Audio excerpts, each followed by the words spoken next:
Di tahun 2025, program pemerintah pusat, yakni pembentukan Koperasi Desa Merah Putih mulai dilaksanakan di seluruh Indonesia, termasuk di Provinsi Bali. Terbentuknya Koperasi Merah Putih ini tentu akan menjadi pesaing baru bagi dunia perbankan yang telah ada.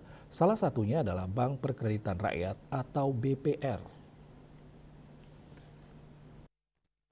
Koperasi Desa Merah Putih merupakan koperasi desa yang dibentuk berdasarkan instruksi Presiden untuk mendukung kesejahteraan ekonomi masyarakat desa.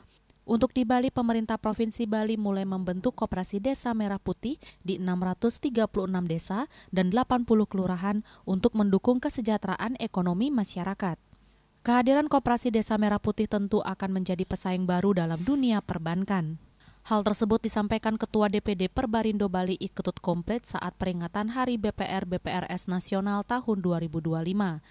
I Ketut Komplit mengatakan persaingan sudah dihadapi BPR dari sejak BPR berdiri. Namun demikian pihaknya tetap optimis dan semangat dengan melakukan penguatan-penguatan internal serta adaptif, inovatif, dan bertransformasi mengikuti perkembangan dunia digital. Koperasi Merah Putih dibentuk oleh pemerintah karena punya visi ya bagi kita gitu kan. Masalah persaingan sudah dari dulu, dari zaman kita lahir sebagai BPR sudah ada.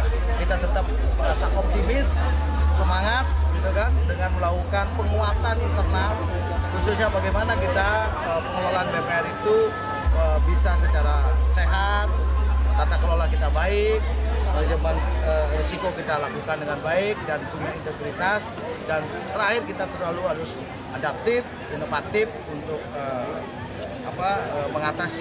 mengantisipasi tantangan yang tidak begitu mudah di industri BPR maupun keuangan.